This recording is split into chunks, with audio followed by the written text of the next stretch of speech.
This is how beautifully balanced Islam is. This is the balance in Islam. You see? But really, in reality, no. Our total focus is on the Day of Judgment. Our total focus is to get to paradise and to avoid the hellfire. So even the things we do in this dunya, we should be thinking, how is this going to benefit my akhirah? Now this is the problem that we have. This is part of the problem that we have. We imagine that just economic strength is good in itself. And it's as if we don't care how we get it, what we do to achieve it. We don't care what factories we have producing what haram things. We don't care whether we take riba. We don't care what we do. What we need is economic strength. We don't care if we abandon Allah's Sharia and we don't have the law of Islam in the land anymore. We don't care about that, because we need to achieve this. We have this idea of modernization. We have this idea, so this is what we want to achieve. And we don't care what we do to get it, because this is what we think we need to achieve. That's not correct. Actually, we only want to achieve something because of how it benefits us individually and collectively as a Muslim. And in our religion, the end does not justify the means. No. The means has to be, the end has to be halal, and the means that we use to achieve the end also has to be halal. This is why I will stand on this platform and any platform and condemn Muslims who blow up women and children in the name of seeking to establish something or some benefit for Islam. Because even if we all sit down here and agree that what they want to achieve, and in fact I don't think any Muslim will disagree with the objectives, the aim, the goal. Yes, we want to be able to protect our Muslim brothers and sisters all over the world. Yes, we want our lands to be our lands. Yes, we want our resources to be at our disposal as Muslims, not just for the use of anyone else who wants it. Yes, we want the honor and the dignity of our religion restored. Yes, we want to see the re-establishment of Islam and the Muslims to be ruled under one ruler. Yes, we all want that, and they are noble objectives. Wallahi, no one who studies the history of Islam could say that that goal and that objective and that desire is not noble. It is noble. Even the most strong-headed disbeliever would have to agree that if they studied history, instead of just talking nonsense, but if they studied history, they will see the glory of Islamic civilization. They will see what it contributed to the world in terms of science, in terms of technology, in terms of so many things. And they will have to agree that every Muslim who aspires for the lands of Islam to be like that again is aspiring for a noble thing. So who will disagree with that? But how do we go about achieving that objective? No, we can't use any method. The method that we have to use has to be the right one. It has to be halal. It has to be within the boundaries that Islam has set down. And there are no shortcuts, brothers and sisters. This is the thing. We're always looking for shortcuts. We're always looking for shortcuts. And I have to say it. You know, the aspirations of many Muslim countries and their leaders are good. They want Muslim nations to be strong. But the methods they are using often is not correct. They are not correct. They want to take a shortcut, and there's no shortcut. There is no shortcut. It's the same thing. The people who commit these acts of terrorism, they want a shortcut. They don't want to wait. No, we want to bring about the global jihad now. So we're going to force the hand. We're going to force the issue. That's what they imagine.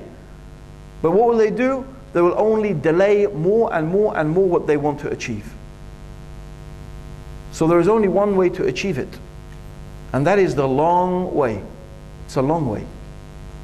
It's a long way, but the long way, in fact, is the short way. Do you ever do that? You ever try and take a shortcut? Huh? I'm always doing that. I say, I'm going to take this shortcut. 5 hours later, where am I? What have I done? Yeah, no. You know the road. This is the way that gets you from A to B. That's it.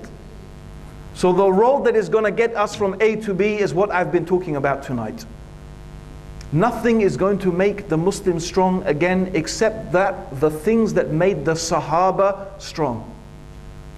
What is going to give us victory, what is going to make us that beautiful civilization that the whole world looked to, as the brother said, the only thing that is going to take us out of our dark ages is the thing that took the pagan Arabs out of their dark age.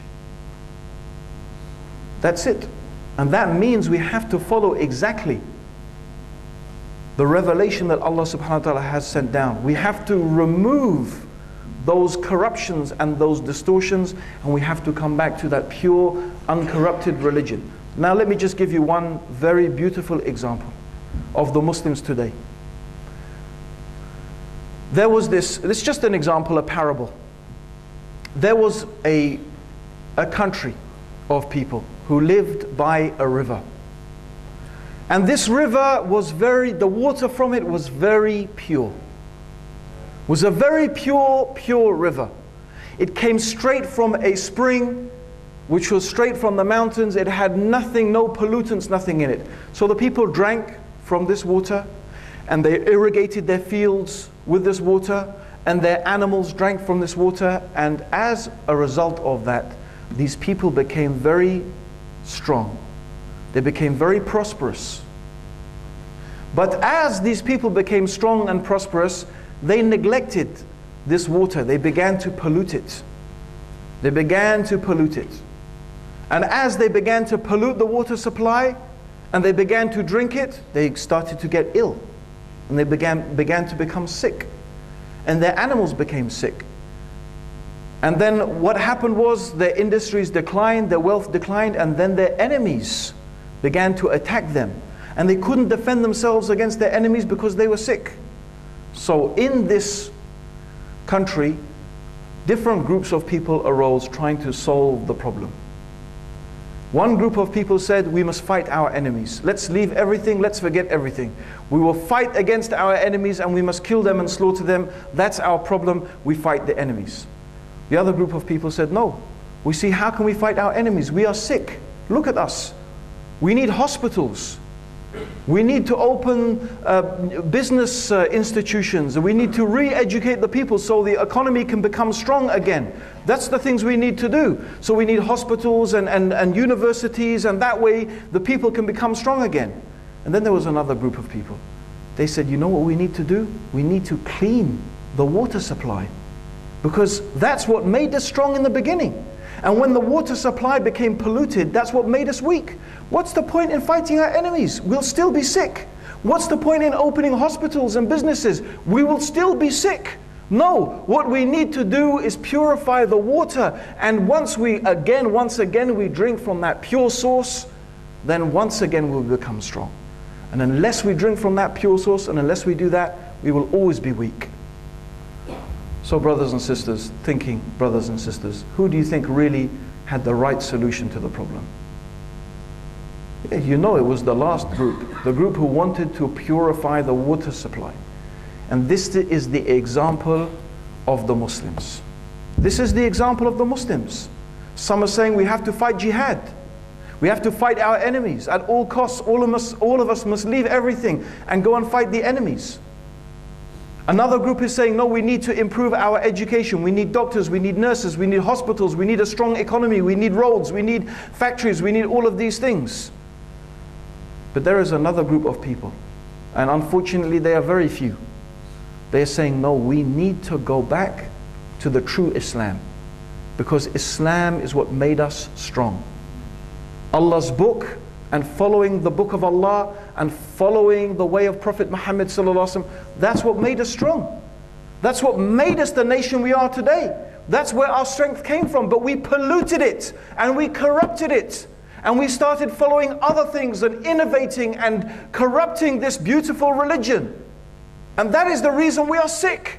And wallahi, anybody who reads the Quran and reads the saying of Prophet and thinks about it, they will know that that's the truth. They will know that that is the truth. There is only one reason for our problems, and that is our disobedience to Allah subhanahu wa ta'ala. That's it, plain and simple. That we've disobeyed Allah and we have abandoned the way of Prophet Muhammad sallallahu alayhi wa sallam. So brothers and sisters, this is the solution to our problem. How do we get ourselves out of the dark age?